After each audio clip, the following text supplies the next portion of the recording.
Assalamu alaikum. Today we have 7th lecture of Business Finance MGT 232. As you know, we have been studying time value of money, and today we will be ending the chapter of time value of money. Let's have a brief introduction or a review of our last lecture.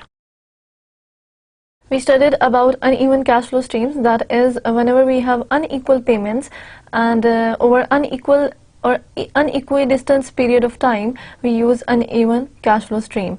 In that case, we can't use annuity whenever we have equal payments over equidistant period of time or specified equidistant period of time. What we do is we use annuity.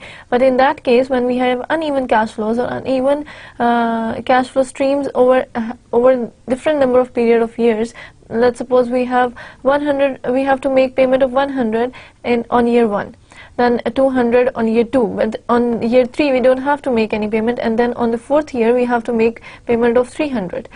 This is how we see that we have uneven cash flows over uneven period of years. Not necessary कि हम एक साल बाद payment किए फिर एक साल बाद किए और फिर हो सकता है एक साल हमने कोई payment ही ना करनी हो. This is when we have to use uneven cash flow stream. For this, what we do is we find out the present value and the future value in a similar manner. First, we use a timeline. It is very important to use timeline in uneven cash flow stream. What we do is on the timeline we find out the different uneven cash flows. From that cash flow, we find out the present value of each cash flow on each year, and then sum all those present values. First year पे हमने present value find out की, second year पे की, third year पे की. उन सब की जो प्रेजेंट वैल्यू आएगी उन सबको ऐड करेंगे, सम अप करेंगे, तो हमारे पास present value of uneven cash flow stream आ जाएगी. Similarly for future value what we do is fifth, let's suppose 5 years की हमारे पास टाइमलाइन है. फिफ्थ ईयर पे जो अमाउंट है उसके हमने value future value find out की, फोर्थ ईयर की फ्यूचर वैल्यू, थर्ड ईयर की future value, similarly till first year तक हमने सारी वैल्यूज फाइंड आउट की. इन सारी फ्यूचर वैल्यूज को जब हम टोटल करेंगे तो will have future value of uneven cash flow stream. Now there is something very important to consider, ये कि आप लोगों को अपनी जो टाइमलाइन है ओवरऑल टाइमलाइन फ्यूचर वैल्यू के लिए, उसमें अगर लेट्स सपोज हमने 1 2 3 4 5 इयर्स लिखे हुए हैं, तो जब हम इसकी फ्यूचर वैल्यू फाइंड आउट कर रहे होते हैं तो जो ईयर 5 पे वैल्यू है उसमें एन हम कैसे कंसिडर करेंगे, एन को 0 कंसिडर करेंगे. Let's suppose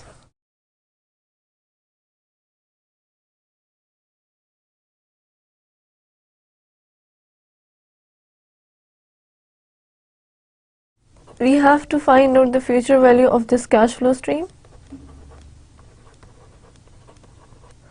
What we'll do is we'll find out the future value of each, but what we'll do for n, n जो है वो number of years है आपके. This number of years में आप फिफ्थ ईयर पे number of years n is equal to 0 लोगे, fourth पे आप 1 लोगे, थर्ड पे आप 2 लोगे, सेकंड पे आप थर्ड लोगे और 1 पे आप फिफ्थ लोगे. इसके जो n की वैल्यू होगी वो नंबर ऑफ इयर्स उल्टे हो जाएंगे in case of future value, and then सारी फ्यूचर वैल्यू को ऐड करोगे तो आपके पास अनइवन कैश फ्लो स्ट्रीम की फ्यूचर वैल्यू आ जाएगी.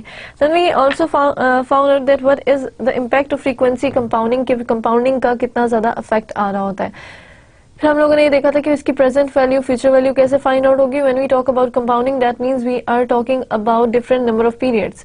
Different number of periods, let's suppose if we are talking about annual that means we have just one payment in the whole year. When we talk about semi-annually, that means we have two payments to be made in 1 year. The whole year में 2 payments करेंगे हर 6 महीने बाद.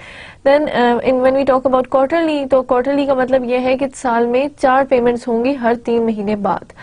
When we talk about monthly, that means her month पे आपकी payment होगी या receipt होगी, and that is every month means 12 payments होंगी.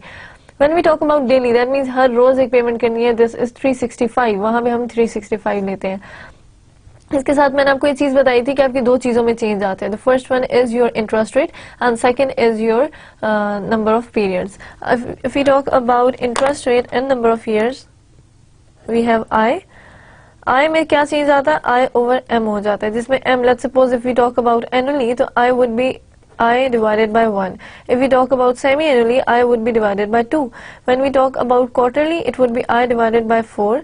When we talk about monthly and daily, it would be I divided by 12, I divided by 365. Similarly, when we talk about M, क्योंकि हमने कहा दो चीज़ों में चेंज होता है, तो जब भी हम M की बात करेंगे, M would be number of years n into M. अब number of years, let's suppose n है और आपका M क्या हो जाएगा? For annually 1, for semi-annually 2, for quarterly 4 and similarly so on till daily. हम इन्हीं वैल्यूज में चेंज करके अपनी present value and future value find out करते हैं. Future value simple interest rate का फॉर्मूला, उसमें आई एन एन चेंज हो जाएगा. फ्यूचर वैल्यू एन्यूटी का फॉर्मूला, उसमें आई एन एन में वैल्यूज में चेंज आएगी. सिमिलरली इस तरह I is equals to I over M and N is equals to M into N is equals to N into M. Beside that आपकी present value में भी यही होता है कि प्रेजेंट वैल्यू के फॉर्मूला आज हम थोड़ा सा देख लेंगे कि प्रेजेंट वैल्यू में फ्रीक्वेंसी ऑफ कंपाउंडिंग किस तरीके से होती है. उसमें भी यही होता है कि सिंपल इंटरेस्ट रेट की वैल्यू में चेंज एंड एन्यूटी की वैल्यू में चेंज आता है. Let's suppose we have a timeline, a cash flow, simple timeline. उसमें आपके 100, 100, 200, जिस तरह अगर आप इसमें देखो 100 first payment, 100 second, 200, 300 and 400. Let's suppose this is your timeline. When we are finding out the present value, तो हम इसकी simple present value find out करने से पहले फॉर्मूला लिखेंगे और दो चीजों में चेंज लाएंगे, your interest rate and your number of periods. इन दोनों की जो वैल्यूज फाइंड आउट करेंगे वो हम वैल्यू पुट करेंगे आपके ओरिजिनल फॉर्मूला में और देन उन सबको टोटल सम अप करके सबकी प्रेजेंट वैल्यू का हमारे पास प्रेजेंट वैल्यू आ जाएगी. आज हम इसकी एग्जांपल भी आज देख लेंगे. देन वी डिस्कस्ड के आपकी different types of interest rate कौन सी है. The first one is your nominal interest rate. Nominal interest rate is your interest rate that is quoted, that is given by your banks, your state bank, and that is most probably or most of the time that is the stated or quoted interest rate in the economy. वो आपका nominal interest rate होता है. Periodic rate वो होता है कि जब आप अपने नॉमिनल इंटरेस्ट रेट को डिवाइड करते हो या nominal interest rate different number of periods के ऊपर देखते हैं कि डिफरेंट नंबर ऑफ पीरियड्स में कितना इंटरेस्ट रेट पे करेंगे, तब हम उसको पीरियोडिक इंटरेस्ट रेट कह देते हैं. In that case what we do is when we say I, this is your nominal interest rate. When we say I over M, this is your periodic interest rate. कि आप अपने interest rate को different number of periods पे divide कर देते हो. So when we say semi-annually, that means it's a periodic interest rate 12% divided by 2 is equals to 6%. 6% is your periodic interest rate.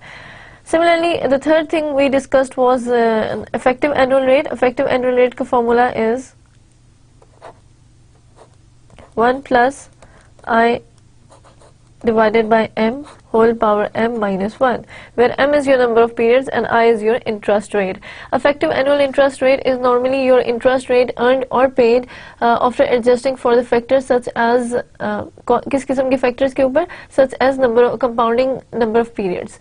Number of periods पे जो भी आप compounding करते हो की बेसिस पे जो भी कंपाउंडिंग करते हो उनके लिए एडजस्ट करने के बाद जो आप इंटरेस्ट रेट फाइंड आउट करते हो, this is your effective annual rate. And one of the very important point is कि इफेक्टिव एनुअल रेट जो है वो आप आपस में दो डिफरेंट इंटरेस्ट प्लान्स को कंपेयर करने के लिए यूज करते हो कि which plan would be better, and the higher the value of EAR, that is effective annual rate, the better it would be and the better option it would B to choose. This is about your last lecture. Let's look at this thing what we are going to discuss in today's lecture. Okay, let's look at the question for present value and the impact of frequency on the present value. Suppose Ali will have rupees 1000 after 2 years at an annual interest rate of 12%. What is its present value? So अगर अली के पास 1000 rupees हों after 2 years, तो हमें ये पता है कि 2 साल के बाद अली के पास 1000 रुपीज होंगे at an annual interest rate of 12%. तो उसकी आज वैल्यू क्या होगी? So let's look at this question.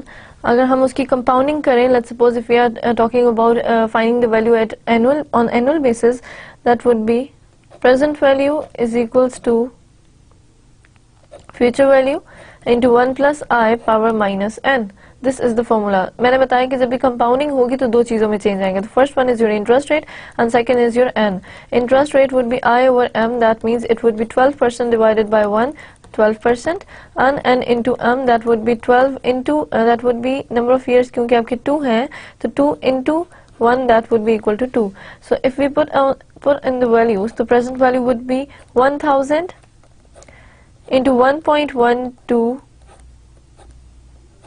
power minus 2.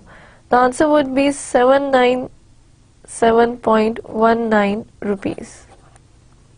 This is for annual basis. Now when we talk about semi-annually, semi-annual में भी यही change आएगा. आपकी दो चीजों में change आना है, that is I and N. I would be I over M. That means 12% divided by 2 is equals to 6%. And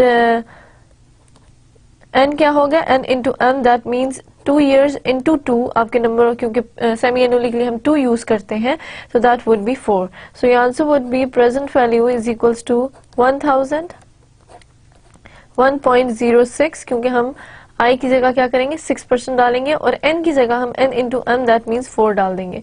So the answer would be of present value would be 792.093 rupees. Power minus 4 है. Now let's look at this thing, how it is going to affect quarterly, monthly and daily.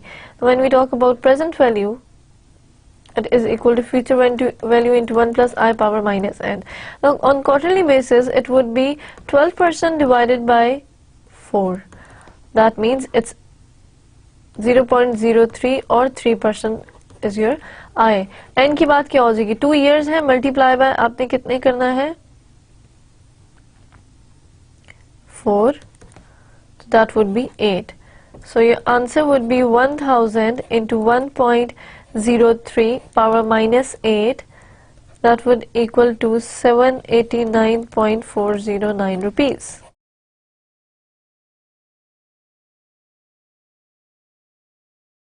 Then when we talk about monthly, तो monthly basis में क्या होगा? अगर आप अपनी compounding कर रहे हो on a monthly basis, that means कि each month उसको 1000 रुपीज अली को पे करना है, और फिर हम मंथली बेसिस पे तो आप सॉरी जो कंपाउंडिंग हो रही है उसकी 1000 रुपीज जो उसको मिलना है फ्यूचर में, और उसकी आज हम प्रेजेंट वैल्यू फाइंड आउट करें तो वो जो 1000 रुपीज मिलना है उसमें जो इंटरेस्ट रेट लग रहा है that would B compounded monthly. Her month पे आपको 12% मिल. अब ये देखते हैं कि कितना मंथली बेसिस पे कितना मिल रहा होता है.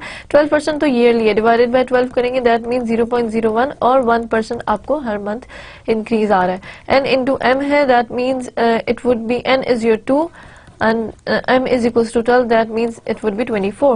तो future value जो आपकी value क्या आ जाएगी? 1000 into 1 plus 0.01 power minus 24, that will equal to 787.566 rupees. Now when we talk about daily, तो ये बड़ा इंपॉर्टेंट है क्योंकि इसमें ना वैल्यूज नॉर्मली बहुत ज्यादा हो जाती हैं. That means I is equals to 12% divided by 365 and N would be N is it would be equal to 0.0032 and something. When we talk about N, तो N would be N into M, that means 2 into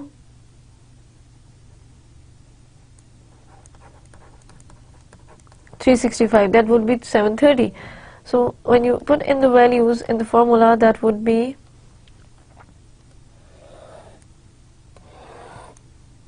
1000 1.0032 power minus 730. The answer would be 786.65 rupees. So this is how we do compounding in present value, simple interest present value. कल हमने सिर्फ ये देखा था कि find out कैसे करते हैं एक फॉर्मूला लिख के. Now this is the question for you. Let's look at the impact of frequency when we talking about annuity. Annuity हो और उसकी प्रेजेंट वैल्यू फाइंड आउट करनी हो, then how we solve out that question. Now Ali has to make equal payments of ₹1000 for 2 years at an annual interest rate of 12%.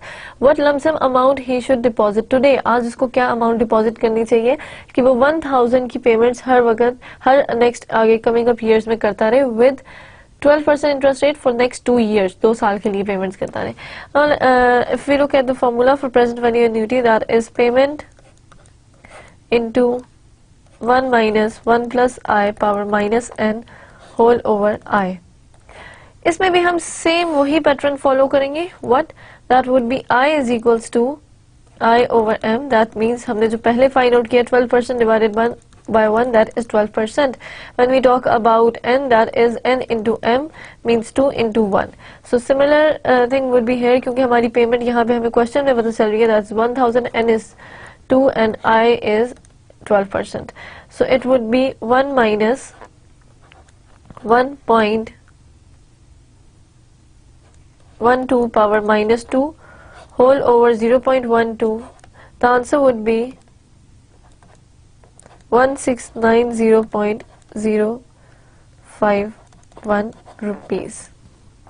Similarly, when we talk about semi-annually, तो semi-annually में सिर्फ इतना change आएगा कि आपकी आय में चेंज आएगा. आय would be 12% divided by 2, that means 6%, and n would be 2 into 2. So आपकी 1000 1 minus 1.06 power minus 4 whole over 0.06. And similarly you find out the answer in rupees. Then when we talk about quarterly, तो quarterly में क्या होगा, आपके आय में change आएगा 12% divided by 4, n is equals to n into m means 2 into 4, that is 8, and this is 0.03. If you look at the formula, that would be payment 1 minus 1 plus I power minus n whole over I. 1000 into 1 minus 1.03 power minus 8 whole over 0.03. If we talk about monthly, so that would be 1000 1 minus 1.01 power minus 24.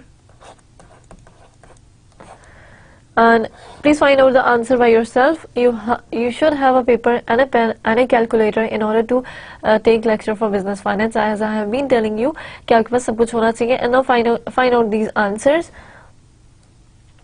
1000 into 1 minus 1.0032 power minus 730 whole over 0.0032 and just find out the answer. Values मैंने आपको बता दी, you just have to find out the answer and do practice questions for compounding, especially for simple interest and annuity, and find out the difference कि present value, simple present value, future value और present value, future value, annuity, इन दोनों में क्या difference आता है and किस तरीके से values आप लोग find out करते हो. This was about your compounding in annuity, finding out the present value. Let's look at this thing, how we are going to find out I means interest rate, how we are going to find out interest rate in the time value of money problems. अब ऐसा ज़रूर हो सकता है कि आपको पता हो कि आपकी फ्यूचर वैल्यू क्या है. फ्यूचर में let's suppose you know you need 10,000 rupees, और अगर आज आप इतनी अमाउंट हर मंथ कुछ स्पेसिफिक अमाउंट करते रहो, या आपको पता है कि आज मैं एक स्पेसिफिक सर्टन अमाउंट डिपॉजिट करूं तो कुछ ना कुछ फ्यूचर में मुझे इंक्रीज आ जाएगा in coming up 2 years, 3 years, 5 years और 10 years, जितने भी नंबर ऑफ ईयर्स के लिए आप फाइंड आउट करें. लेकिन जरूरी नहीं है आपको ये पता हो कि अब आपके कौन से इंटरेस्ट रेट के लिए ऊपर. We do find effective annual interest rate और उनके अंदर differences, but we must know this thing कि अगर आपको नहीं पता इंटरेस्ट रेट और डिफरेंट आपके पास इंटरेस्ट रेट के ऑप्शंस हैं, you know what you need in future and you know what you have today, तो आप क्या कर सकते हो कि मैं अगर आज मेरे पास सिर्फ 1000 रुपीज है इन्वेस्ट करने के लिए या डिपॉजिट करने के लिए, और मुझे फ्यूचर में कुछ सर्टेन अमाउंट चाहिए हर हालत में. मुझे पता है कि आज मेरे पास 1000 है, कल मुझे 1469 रुपीज चाहिए, और मुझे नंबर ऑफ ईयर्स भी पता है कि मैं इतने नंबर ऑफ ईयर्स के लिए डिपॉजिट कर सकता हूँ, 5 साल के बाद मुझे वैल्यू चाहिए. अब मुझे इंटरेस्ट रेट नहीं पता, मेरे पास डिफरेंट ऑप्शंस है. द फर्स्ट वन इज कि मेरे पास 1% interest, 2%, 3%, different percentage interest rate है. मुझे आज की वैल्यू पता है, मुझे कल की वैल्यू पता है, मुझे नंबर ऑफ ईयर्स पता है, मुझे इंटरेस्ट रेट नहीं पता. तो वो इंटरेस्ट रेट चूज करना जिसमें मुझे आज की जो मैं लिमिटेड अमाउंट डिपॉजिट कर सकती हूँ, that will become that future value जो मुझे चाहिए है over the number of years. लेकिन इंटरेस्ट रेट कितना होना चाहिए वो मैं फाइंड आउट कर सकती हूँ. Now let's look at the question. Suppose you deposit rupees 1000 today, that will become rupees 1469 after 5 years. What interest rate you would earn on your deposit? अब इसमें देखिए, suppose you deposit 1000 today, that means this is your present value. That will become rupees 1469. This is your future value. Over the years कितने n, और आपके पास what interest rate you would earn. आपको ये नहीं पता इंटरेस्ट रेट कौन सा interest rate है जिसके ऊपर मैं 1000 आज डिपॉजिट करूं तो वो मेरे पास फ्यूचर में 1469 बन जाएगा. Let's solve the question by making a timeline 0, 1, 2, 3, 4 and 5.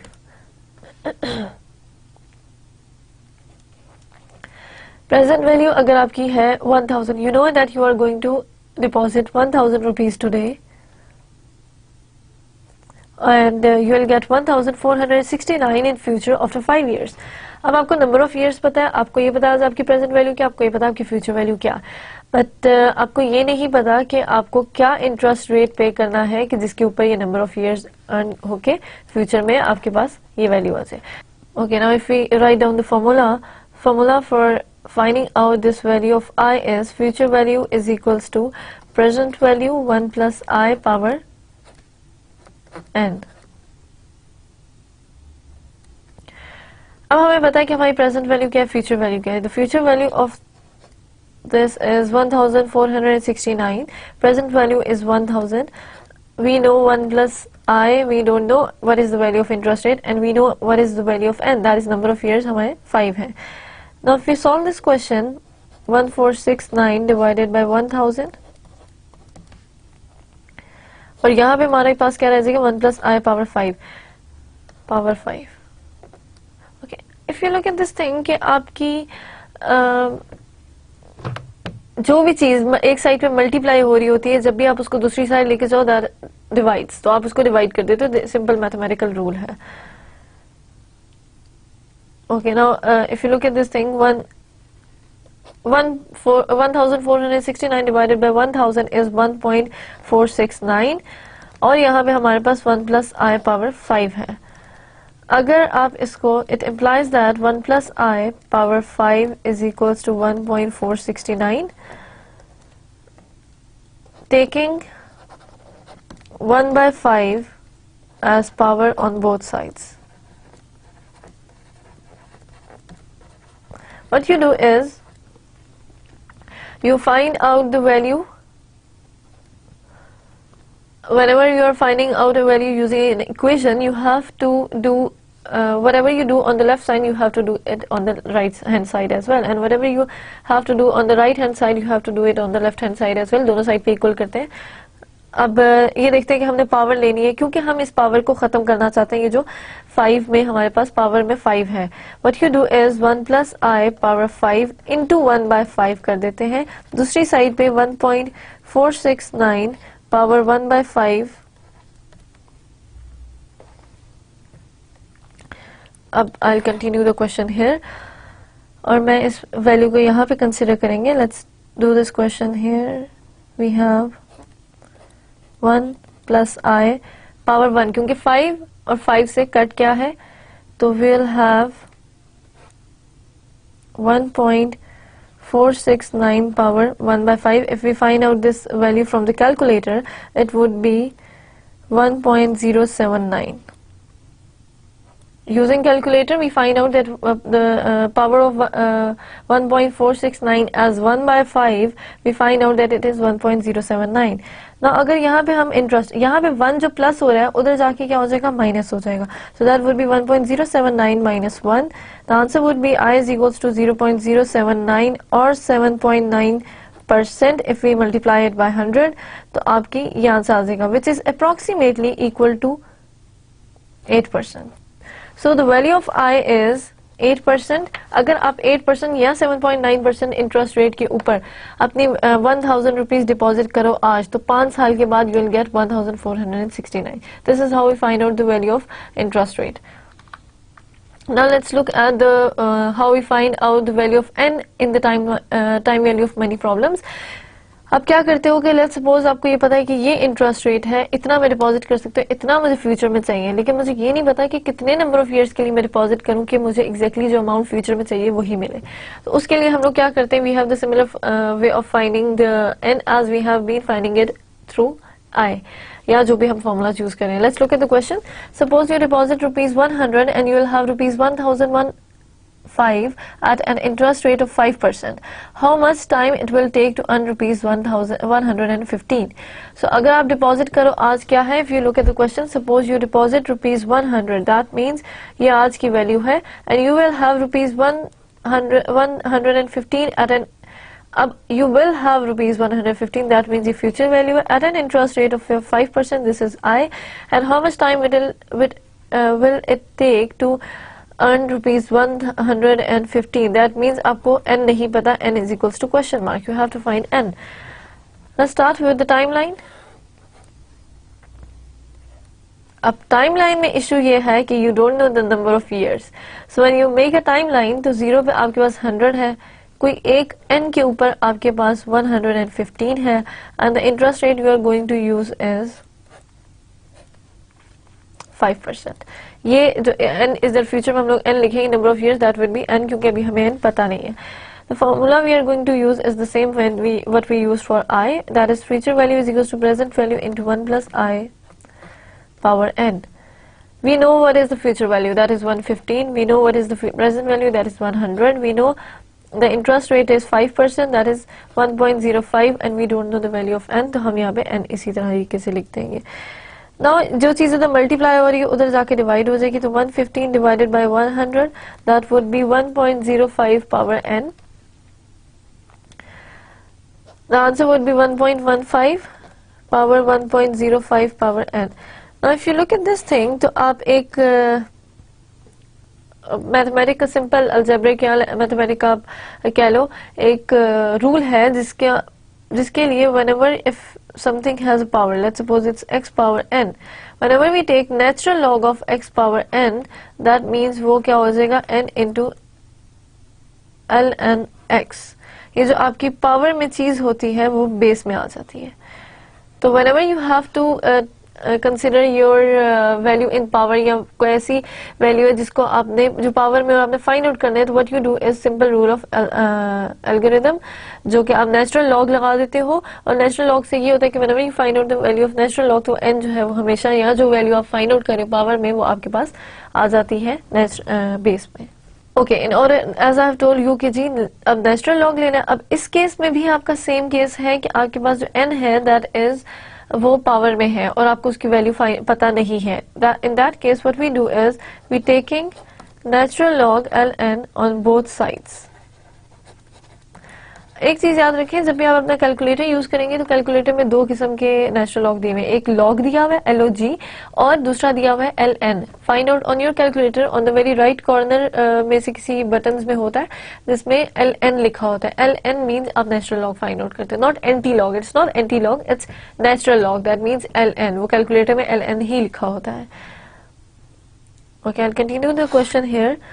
Taking natural log on both sides, that means it would be natural log of 1.15 is equals to natural log of 1.05 power n.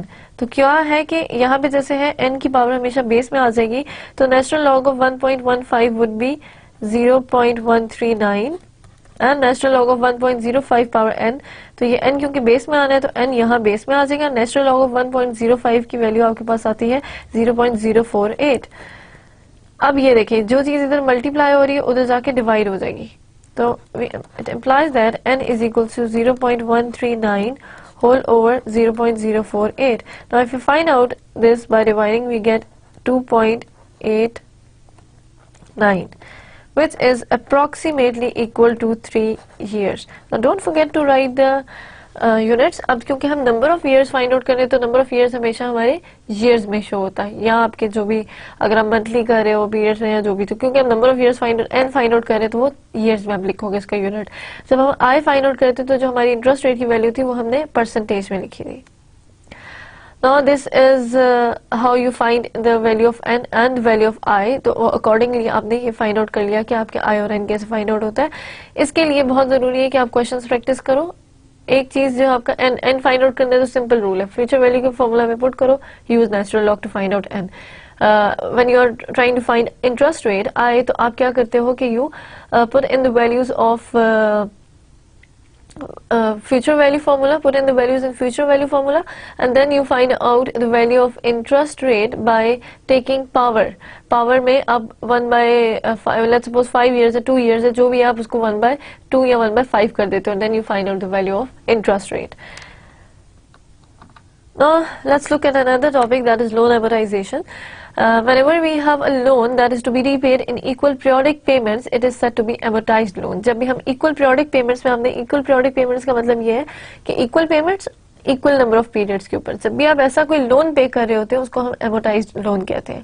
So it's an application of your compounding interest and annuity. Compounding interest most of the time, क्योंकि number of periods हम देख रहे होते हैं उसमें product rate use हो रहा होता है, तो number of periods के हिसाब से आपका interest rate अगर change हो रहा है and you have to make equal payments, तो तब क्या होता है, और जब भी हम equal payments और equal number of periods की बात करते हैं तो वो annuity होता है. तो जब भी आप लोन की बात करते हो, कोई भी इसी किस्म का loan, for example you have a loan for car loan, mortgage loan या स्टूडेंट लोन या किसी भी किस्म को और loan, house financing, car financing किस्म की जो भी चीजें होती हैं, whenever we use that, तो उसमें हम लोग फाइंड आउट कैसे करते हैं, या मोस्ट ऑफ द टाइम आपकी कंपनीज या आपके बैंक्स कैसे यूज करते हैं. अब इधर एक चीज बहुत जरूरी है कि if you are an individual and you are taking a loan, जिसको आप एमोटाइज लोन करते हो और उसमें आप वैल्यूज फाइंड आउट करते हो, डिफरेंट वैल्यूज, तो जो डिफरेंट वैल्यूज आपकी फाइंड आउट होनी है कि जी इंटरेस्ट कितना पे किया है, प्रिंसिपल कितना पे किया है, कितना अमाउंट रह गया और एट द एंड कितनी अमाउंट रह जाती है पे करने के लिए, या कुछ अमाउंट नहीं रहती, कितने नंबर ऑफ ईयर्स है. जब आप सिंगल इंडिविजुअल हो तो भी आप फाइंड आउट कर सकते हो whenever you are going to take a loan, तो आप देख सकते हो कि कितना इंटरेस्ट आपको हर साल पे करना पड़ेगा और कितना पेमेंट ओरिजिनल प्रिंसिपल आप पे कर रहे होते हो और पेमेंट की अमाउंट कितनी है. Secondly, if you are a bank, तो बैंक तो हमेशा अपने यूजिंग अ सॉफ्टवेयर वो करते ही करते हैं कि if you they are taking giving a loan for semi annually, quarterly basis, annually basis, किसी भी चीज के लिए, लार्ज अमाउंट ऑफ लोन है, स्मॉल अमाउंट ऑफ लोन है, they have to make a amortization schedule. वो एमोटाइजेशन शेड्यूल वो जरूर बना के देखते हैं कि जी कितनी इंटरेस्ट पेमेंट्स और कितना आएगा, क्योंकि उनके लिए इंपॉर्टेंट है, उनकी उनका काम है. But when we talk about organisation, जो हम इतने अरसे से बात करेंगे, हम कॉर्पोरेशंस की बात करते हैं, तो कॉर्पोरेशंस क्या करती हैं, they take a huge amount of loan, बहुत करोड़ में या lakhs and crore and billions and millions में आपके लोन्स होते हैं most of the time. In that case what you do is कि आपके जो कंपनी है उसके अकाउंट्स या उसके फाइनेंशियल मैनेजर्स या उसके अकाउंटेंट जो है एक एमोटाइजेशन शेड्यूल बना सकते हैं कि if we are going to take loan from this bank which is offering 12% interest rate, another which is offering 2% interest rate, another offering 10%, 8% and monthly, quarterly, semi annually या जो भी periodic basis के ऊपर, तो आप फिर उसके बाद अपने different amortization schedule बना सकते हो और ये देख सकते हो कहाँ पे सबसे कम इंटरेस्ट पेमेंट हो सकती है, क्योंकि बैंक्स का कोशिश होती है ज्यादा से ज्यादा इंटरेस्ट अर्न करना, क्योंकि उससे वो उनका प्रॉफिट होता है. ऑर्गेनाइजेशन या इंडिविजुअल जो पे कर रहा होता है उसकी कोशिश होती है कि कम से कम इंटरेस्ट पे किया जाए. तो आप डिफरेंट इंटरेस्ट प्लान का इफेक्टिव एनुअल रेट निकालते हो, डिसाइड करते हो, उसके बाद एमोटाइजेशन शेड्यूल बनाते हो और देखते हो कि कितनी इंटरेस्ट पेमेंट की जाएंगी या कितने सालों में कितना ज्यादा आपको लोन पे करना पड़ता है. और फिर इससे हेल्प आउट ये होता है कि अपना कैश फ्लो बैलेंस मैनेज करने के लिए कैश बैलेंस कितना होना चाहिए, कितना लोन में जाना है, कितनी इंटरेस्ट पेमेंट होगी, आपके इनकम स्टेटमेंट में इंटरेस्ट पेमेंट इधर से ही निकाल के डाली जाती है. Now let's look at the steps to for amortizing a loan. The first is to calculate the payment per period. A very important question कि आपके पास जब भी आपको पता है इतना लोन, इतने इंटरेस्ट, इतनी पेमेंट करनी है इतने इंटरेस्ट के लिए और इतना अमाउंट ऑफ लोन ले रहे हैं इतने इंटरेस्ट और इतने नंबर ऑफ ईयर्स के लिए, लेकिन कितनी पेमेंट आप पर ईयर पे करोगे, तो पेमेंट किस तरीके से फाइंड आउट होती है. First thing you calculate the payment. The second thing is you determine the interest rate in the period T. That means कि हर ईयर के लिए आप इंटरेस्ट पेमेंट फाइंड आउट करते हो. आपकी जो ओरिजिनल बिगनिंग अमाउंट होती है, दैट मीन्स कि जो आपने ओरिजिनल अमाउंट लिया लोन लिया है, वो अमाउंट ऑफ लोन मल्टीप्लाई कर देते हो आप आई से. उस नंबर ऑफ वो जो आई से आपने मल्टीप्लाई किया बिगनिंग अमाउंट को, आपके पास इंटरेस्ट पेमेंट आ जाती है. वो आपके हर ईयर के लिए डिफरेंट इंटरेस्ट पेमेंट होती है और it is in a decreasing trend. वो क्या होता है कि वो सबसे पहले आप ज्यादा इंटरेस्ट करते करते करते एंड में आप कम इंटरेस्ट पे कर रहे हो तो आखिरी ईयर्स में.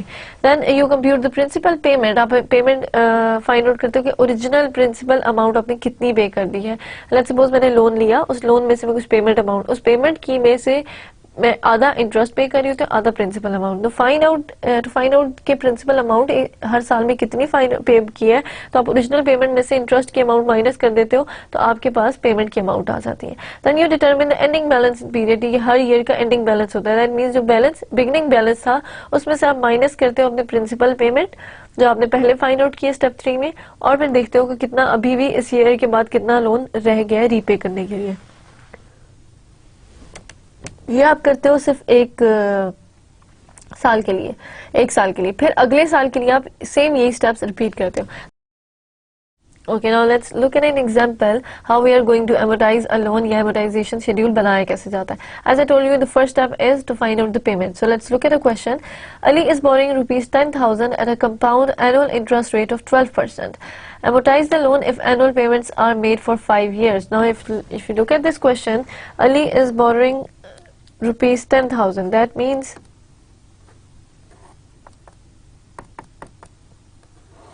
This ₹10,000 is your present value. आपको पता है कि आज आप ये अमाउंट लोन ले रहे हो at a compound interest rate of 12%, that means I is equals to 12%. Amortize the loan if annual payments are made 5 years from now, that means it is N. So यहाँ पे हम जो formula use करते हैं, क्योंकि हमने payment find out करनी है तो हम हमेशा एन्यूटी करेंगे, हम सिंपल प्रेजेंट वैल्यू का फॉर्मूला यूज नहीं कर सकते। Now the first step is to find out the payment. Payment के लिए आप क्या करते हो, present value annuity is equals to payment into 1 minus 1 plus I power minus n whole over I। एक चीज यहाँ पे हम सिर्फ प्रेजेंट वैल्यू का फॉर्मूला क्यों यूज करें, why are we not using future value annuity for finding out the payment? उसका एक आंसर है, आपको आज वैल्यू पता है, आपको पता है कि आज आप लोन ले रहे हो 10,000 रुपीज का, बट यू डोंट नो कि आप फ्यूचर में आपको क्या वैल्यू मिलनी है, फ्यूचर में सारी कंपाउंड करके क्या आंसर बनता है, but you know the value today. आप आज लोन ले रहे हो, फ्यूचर में लोन नहीं ले रहे, तो आप आज लोन ले रहे हो तो आज उसकी क्या वैल्यू बनती है, 10,000 रुपीज, यू नो दैट, तो वो आपकी प्रेजेंट वैल्यू हो गई। Now let's look at this thing कि आपकी प्रेजेंट वैल्यू एन्यूटी की वैल्यू है 10,000, पेमेंट आपने फाइंड आउट करनी है, and you have 1 minus 1.12 power minus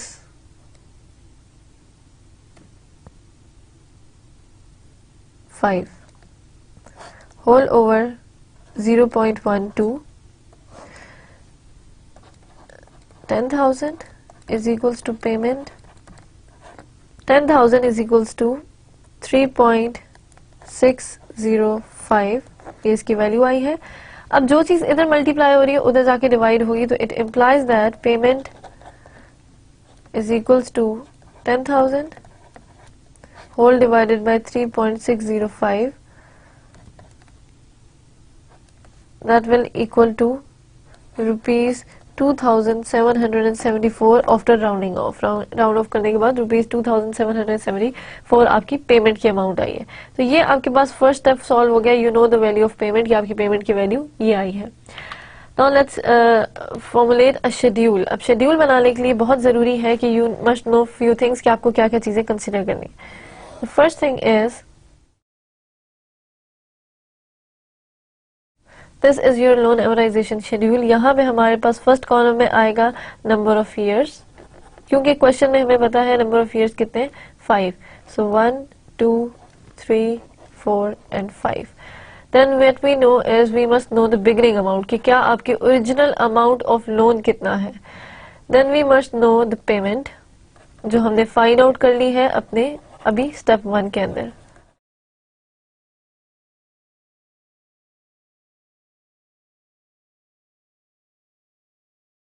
and you must know the interest expense, कि कितना इंटरेस्ट एक्सपेंस आप पे करोगे ईच ईयर। तो इंटरेस्ट एक्सपेंस फाइंड आउट करने के जो मैंने स्टेप्स बताए हैं उनके मुताबिक बिगनिंग अमाउंट को आप मल्टीप्लाई कर दो अपने ओरिजिनल इंटरेस्ट से। अब इस केस में इंटरेस्ट कितना है, 12%, तो आप बिगनिंग अमाउंट को 12% से मल्टीप्लाई करोगे तो आपके पास इंटरेस्ट एक्सपेंस की वैल्यू आ जाएगी for that specific year. Then we must know the repayment of principal,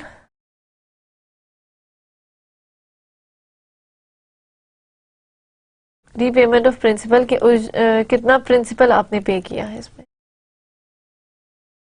payment principal find out करने के लिए पेमेंट में से आप इंटरेस्ट की वैल्यू जो आई है इस स्टेप के अंदर वो फाइंड आउट करोगे, तो माइनस करोगे, तो पेमेंट में से माइनस करेंगे इंटरेस्ट, तो आपके पास ओरिजिनल रीपेमेंट ऑफ प्रिंसिपल आ जाएगी। Then last thing is remaining principal, कितना अमाउंट ऑफ लोन अभी भी रिमेनिंग प्रिंसिपल या रिमेनिंग बैलेंस भी इसको कहा जाता है, वो आप फाइंड आउट करोगे। Beginning amount minus principal.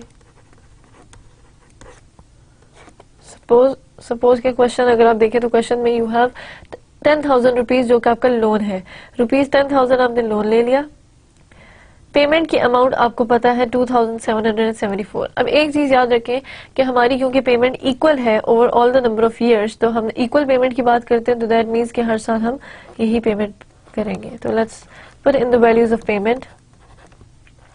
जो लास्ट ईयर होता है उस पर थोड़ी सी वैल्यू चेंज हो जाती है, that is just in case of compounding, क्योंकि वैसे तो हम नॉर्मली जब इसको अप्लाई करें ओरिजिनल लाइफ के अंदर तो we are finding out original value of original values through calculators, financial calculators या सॉफ्टवेयर या एक्सेल, तो वहाँ पे इजी होता है, वहाँ पे राउंड ऑफ होके वैल्यूज आ जाती हैं। लेकिन इन दैट केस जब हम ये फाइंड आउट कर रहे होते हैं कि इधर हमारी क्या वैल्यूज हैं, तो मैन्युअली हम कैलकुलेटर से करें तो कई स्लाइड से चेंज आ सकते हैं ड्यू टू राउंडिंग या पॉइंट्स की वैल्यू। कंसिडर ये करें कि most of the time point के बाद 3 वैल्यूज ले लें, पॉइंट के बाद 3 वैल्यूज लें या उसको राउंड ऑफ कर दें, तो आपकी वैल्यूज जो है उनका आंसर बड़ा इजीली आ सकता है, जो आपका डिजायर्ड रिजल्ट है। लेकिन यहाँ पे क्योंकि हम लोग मैन्युअली कर रहे होते हैं तो लास्ट वाले ईयर को कुछ थोड़ा कंपाउंडिंग कर लेते हैं, इसलिए 2775 लिख लिया हमने कंपाउंडिंग राउंडिंग करके। Okay, this is first type कि आपने बिगनिंग अमाउंट 1000 लिख दी, पेमेंट आपको पता है 2774।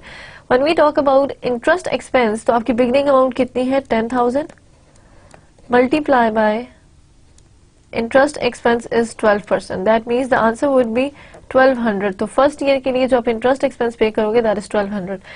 ना एक चीज आप यहाँ पे देख ले क्या होता है, आपकी जो पेमेंट होती है, जब भी आप पेमेंट की बात करते हो तो पेमेंट आप ओरिजिनल प्रिंसिपल, दैट मीन्स कि जो अमाउंट आपने खरीद ली है वो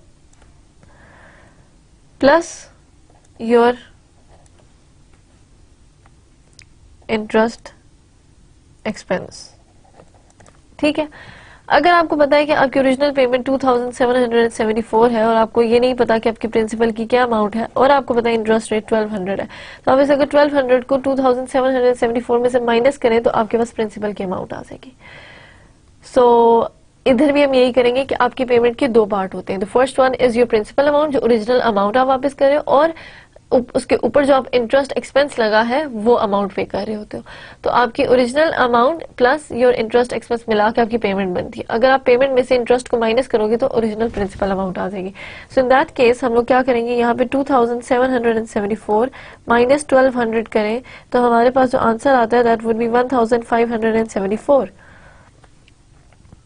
एक चीज याद रखें, अब फर्स्ट स्टार्ट में जो कॉलम की सबसे फर्स्ट वैल्यूज होती है उनके साथ अगर आप यूनिट लगा दें, दैट वुड मीन के नीचे जितनी वैल्यूज हैं that will be in rupees या उस स्पेसिफिक यूनिट में। अब हमें प्रिंसिपल अमाउंट भी पता चल गई कि हम फर्स्ट ईयर के अंदर टोटल पेमेंट 2774 कर रहे हैं, प्रिंसिपल हम 1574 कर रहे हैं और इंटरेस्ट उसमें से 1200 पे कर रहे हैं। अब हम ये देखते हैं कि ये तो फर्स्ट ईयर की पेमेंट हो गई, फर्स्ट ईयर की पेमेंट के बाद अब सेकेंड ईयर की पेमेंट करने हैं। 10,000 बिगनिंग अमाउंट थी, 10,000 में से हमने सिर्फ अभी तक 1574 पे किया original principal amount, remaining amount रहती है। अब कितनी रिमेनिंग अमाउंट रहती है, हम क्या करेंगे कि 10,000 ओरिजिनल बिगनिंग अमाउंट में से माइनस कर देंगे आपकी principal amount, that is 1574। The answer would be 8,426। एक ईयर का एंडिंग बैलेंस नेक्स्ट ईयर का बिगनिंग बैलेंस होता है। तो इधर का जो एंडिंग बैलेंस हमारे पास क्या है कि अभी भी हमने 8,426 पे करना है, उस 10,000 में से कुछ अमाउंट पे कर दिए, रिमेनिंग अमाउंट रहती है। वो जो रिमेनिंग अमाउंट रहती है दैट इज 8,426 आपके अगले साल का बिगनिंग अमाउंट होगी। आप दोबारा इस बिगनिंग अमाउंट के ऊपर 8,426 को 12% से मल्टीप्लाई करेंगे इंटरेस्ट एक्सपेंस फाइंड आउट करने के लिए, and the value would be 1011। अब अगेन रीपेमेंट ऑफ प्रिंसिपल है, आपका प्रिंसिपल अमाउंट पेमेंट कितनी है 2774, इसमें से इंटरेस्ट एक्सपेंस माइनस करो तो the answer would B 1763। Remaining amount क्या रह जाएगी,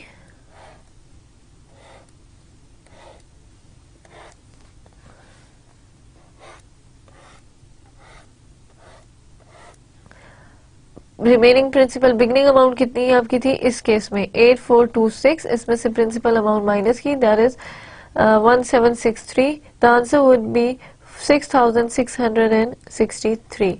जो इसका एंडिंग बैलेंस है वो नेक्स्ट ईयर थर्ड ईयर का बिगनिंग बैलेंस हो जाएगा। सिमिलरली 6663 इंटू आप करोगे 12% और आपके पास जो आंसर आएगा दैट वुड बी 800 और 6663 आपका इंटरेस्ट एक्सपेंस है, जिसको आपका बिगनिंग अमाउंट है, जिसमें से अगर आप 800 को माइनस करोगे तो answer would B sorry that would B 2774। जो आपका पेमेंट है इसमें से 800 माइनस करो तो द आंसर वुड बी 1774। अब ओरिजिनल बिगनिंग अमाउंट आपकी इस केस में कितनी थी 6663 माइनस प्रिंसिपल अमाउंट 1774 माइनस करो तो आपके पास आंसर आ जाता है 4689। Ending balance would be the beginning balance for the next year, that means आपकी फोर्थ ईयर पे बिगनिंग बैलेंस आ जाएगा 4689। 4689 को अगर आप इंटरेस्ट एक्सपेंस के परसेंटेज का मल्टीप्लाई करो तो the answer would B 563। The amount of principal would be 2774 minus 563, that would be 2211। तो आपकी ओरिजिनल अमाउंट अगर देखें कि कितनी रहती है तो 4689 माइनस 2211, तो that would B 2478। Now 2478 is the ending balance of year 4 and that will be the beginning balance for year 5. So that would be 2478 is the beginning balance. Now 2478 multiply by 12% अगर आप करें तो आपके पास answer आएगा 297। Now 2775, क्योंकि हमारी इस year last year की जो अमाउंट है उसको हमने राउंड ऑफ किया हुआ है पेमेंट को, माइनस 297 करें तो हमारे पास आंसर आता है 2478। This beginning balance for 2478, principal amount was 2478, minus किया तो आंसर हमारे पास 0 आया। एक चीज याद रखें, हमेशा आपके पास जो एंडिंग बैलेंस होगा सबसे फिफ्थ ईयर के एंड में जो रिमेनिंग बैलेंस रहता है दैट मस्ट बी 0। 0 का मतलब ये है कि इस पूरे साल में आपने पेमेंट करने के बाद आपने सारी ओरिजिनल अमाउंट पे कर दी, इतना लोन पे ऑफ कर दिया है, इसका मतलब है यहाँ पे 0 आना चाहिए। अब क्योंकि हम राउंड ऑफ करते हैं, मैनुअली करते हैं, पॉइंट्स में लिखते हैं, पॉइंट के बाद आप 3 तक वैल्यूज ले सकते हो, राउंड ऑफ कर सकते हो, तो आपके पास जो आंसर आएगा दैट मस्ट बी 0। अगर आपके पास यहाँ पे आंसर 0.01 माइनस 0.01 0.002 0.04 इस तरह 0.1 या इवन 1 भी आ जाता है तो इसका मतलब है कि आपने कहीं ऊपर स्लाइड से चेंज किया विच इज एक्सेप्टेबल, इतना आंसर आपका एक्सेप्टेबल है। What you must no is कि यहाँ पे अगर चेंज नहीं भी आता, लेट्स सपोज यहाँ पे कुछ ओरिजिनल 0 आ गया फाइन, अगर नहीं आता तो भी एक्सेप्टेबल है, लेकिन अगर यहाँ पे आ जाता है 2 3 5 18 कुछ जरा बड़ी वैल्यू या माइनस 18, दैट मीन्स कि आपने कहीं ऊपर अपनी कैलकुलेशंस में गलती की है, तो आपको you have to recheck the question. अगर यहाँ पे देखें तो हमने यहाँ पे बिगनिंग बैलेंस नहीं ऐड किया, लेकिन if you look at this value तो आप पेमेंट के एंड में देखें तो ओरिजिनल पेमेंट जो टोटल अमाउंट ऑफ पेमेंट आप पे कर रहे हो दैट इज 13,871। लोन आपने 10,000 का लिया था, 3,871 आप एक्स्ट्रा इंटरेस्ट पे कर रहे हो, तो 10,000 का लोन था जिसके ऊपर आप 13,871 पे कर रहे हो, तो 3,871 आप कर सारे इंटरेस्ट को ऐड करो तो वो वैल्यू बनती है। अगर आप अपने सारी प्रिंसिपल अमाउंट को ऐड करो तो आपके पास जो ओरिजिनल लास्ट में अमाउंट बनती है दैट इज 10,000 रुपीज। तो सारे प्रिंसिपल अमाउंट को ऐड करने के बाद आपके पास वैल्यू 10,000 बननी चाहिए। पेमेंट को ऐड करके जब सारी पेमेंट्स ऐड करके वैल्यू फाइंड आउट करेंगे तो वो वैल्यू होगी जो कि आपने ओरिजिनल में सारी अमाउंट पे की है। Ending balance must be 0। This is your amortization schedule. Now this is where your chapter ends. अभी इस टॉपिक की भी समरी करेंगे, लेकिन थोड़ा सा हम ये देख लेते हैं कि आपके स्टार्ट से हम पूरे चैप्टर की एक समरी कर देते हैं। Let's look at this thing. We have time value of money. Time value of money में आपने ये स्टडी किया कि time, what is time value of money? The value और the worth of money at different points in time. That means आपने उसमें ये देखा कि आपके ओरिजिनल वैल्यू जो आज बनती है वो शायद कल नहीं होगी। 10 रुपए का पेन जो आज मिल रहा है वो 10 रुपए का पेन आपको कल नहीं मिलेगा। Due to some economic changes, interest, inflation और पॉलिटिकल चेंजेस, इन सब चीजों की वजह से आपके इंटरेस्ट रेट के ऊपर फैक्टर बनता है, आपकी मंथ और ओवरऑल आपकी मनी के ऊपर इफेक्ट पड़ता है कि ओरिजिनल अमाउंट ऑफ मनी क्या होगी। देन वी फाइंड आउट की प्रेजेंट वैल्यू और फ्यूचर वैल्यू और सिंपल और कंपाउंडिंग इंटरेस्ट रेट।